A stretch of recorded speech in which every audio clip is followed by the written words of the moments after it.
Assalamualaikum warahmatullahi wabarakatuh. Selamat pagi pemirsa sekalian.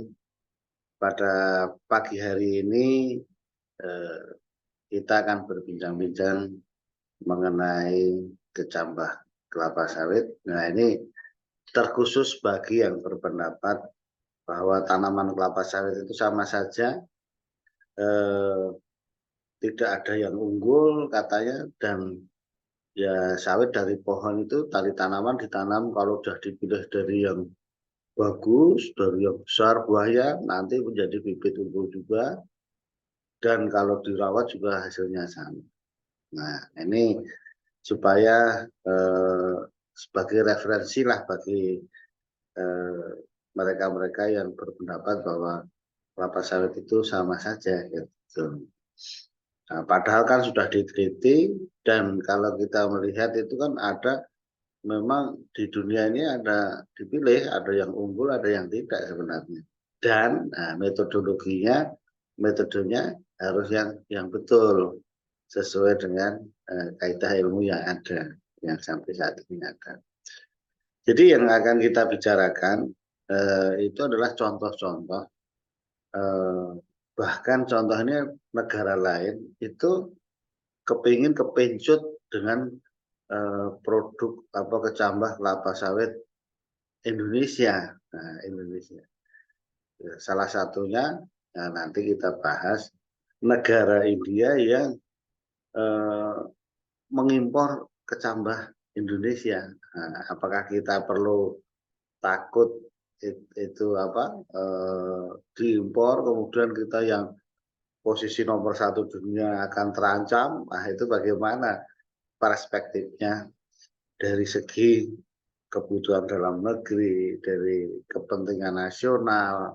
Nah, itu akan kita bahas di sini dalam konteks bahwa negara lain saja kepingin kepencut kecambah kelapa sawit dari Indonesia.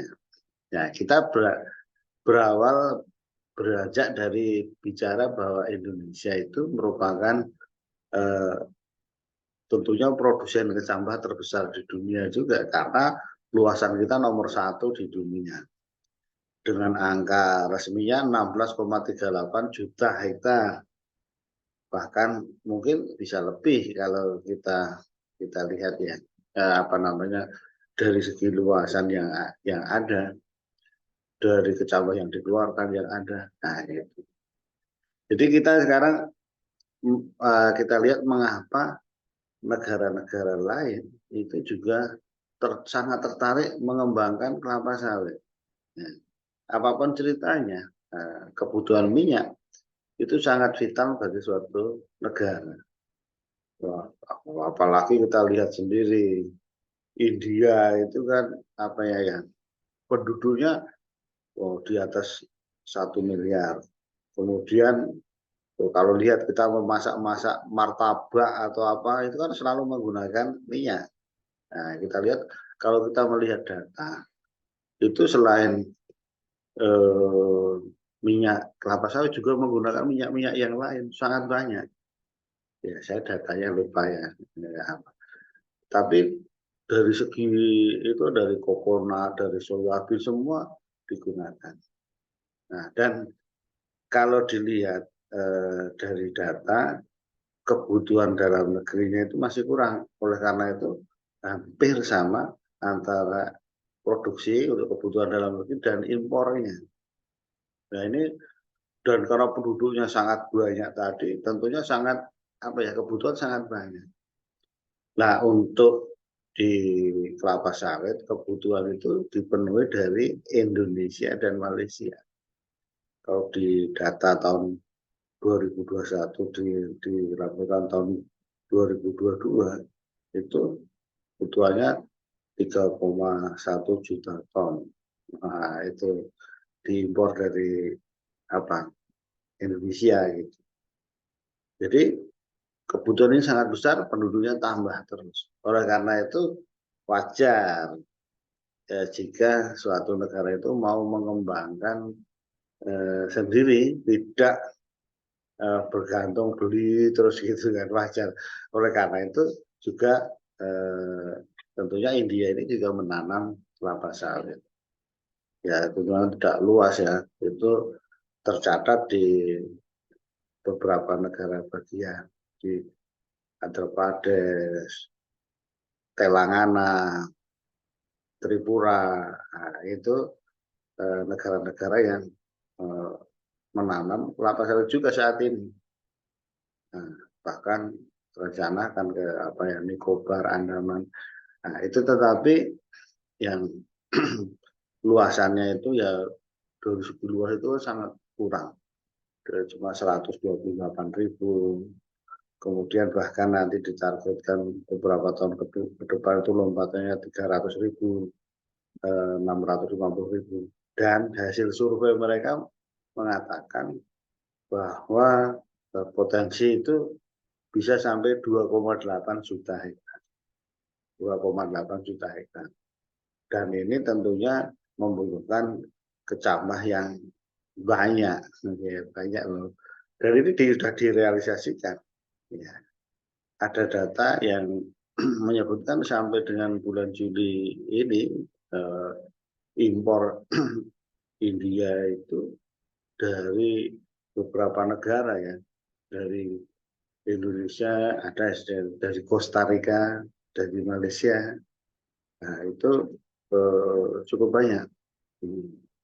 Ini dalam rangka mereka tadi itu prospek menanam kelapa sawit.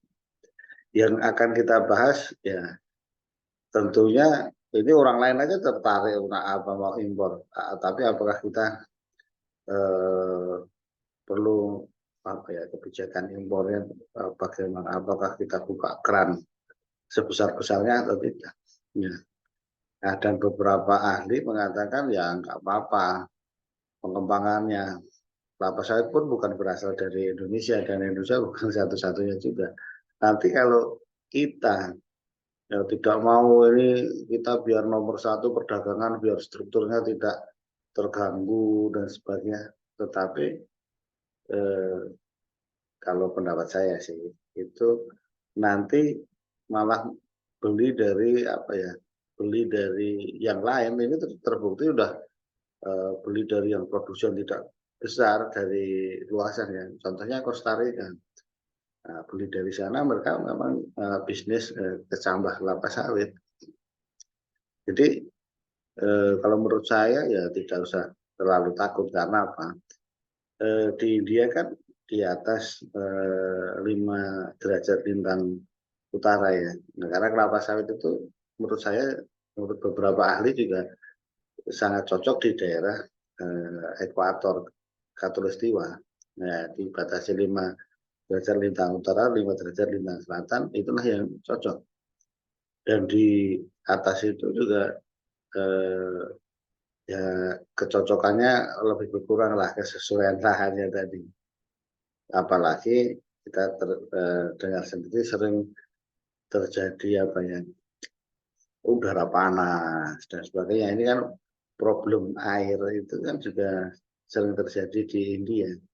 Nah, ya mereka berusaha untuk menanam itu. Ya silahkan saja. Yang penting bagi kita, kepentingan kita adalah kebutuhan kecambah nasional itu selalu tercukupi, bibit yang unggul. Ya dari potensi 19 produsen kecambah saat ini ya mungkin sudah di atas 200 juta gitu. Dan itu harusnya apa namanya bisa memenuhi kebutuhan kita. Yang menjadi masalah adalah yaitu tadi ada produsen yang apa ya yang mariles tadi itu yang illegitim yang memproduksi dari grondolan ya dan ini eh, justru yang nanti akan menurunkan produktivitas kita. Tetapi ini karena murah, terjangkau, kemudian mudah diakses dan sebagainya, ini terutama banyak digunakan oleh petani-petani di Indonesia. Nah itu yang terjadi. Nah, ini harapannya nanti kepentingan pemerintah melalui PSR itu juga kecambahnya tercapai. Makanya jangan jadi masalah nanti diekspor kemudian kebutuhan untuk program nasional terganggu. Nah, itu kemudian ini masyarakat terus nanti peluangnya malah banyak yang mariles, yang legitim gitu. Jadi semua kepentingan eh, apa ya terakomodir menguntungkan ke kita semua. Nah, jadi termasuk produsen kecambah bisa mengekspor. Nah, ekspor ini kan harganya mungkin lebih bagus gitu. Jadi semua menjadi terakomodir. Jadi inilah ya bahasan di pagi hari ini bahwa patut dicatat eh, karena kelapa sawit itu adalah paling efisien menghasilkan minyak, makanya banyak eh, disukai oleh beberapa negara. Kayak ini dalam pengembangannya kita ambil contoh India saja. Nah, ini kan kita belum berbicara masalah Honduras, Kolombia dan sebagainya yang tertarik untuk mengembangkan kelapa sawit. Demikian bahasan kita berkembang terus kelapa sawit Indonesia. Terima kasih. Assalamualaikum warahmatullahi wabarakatuh.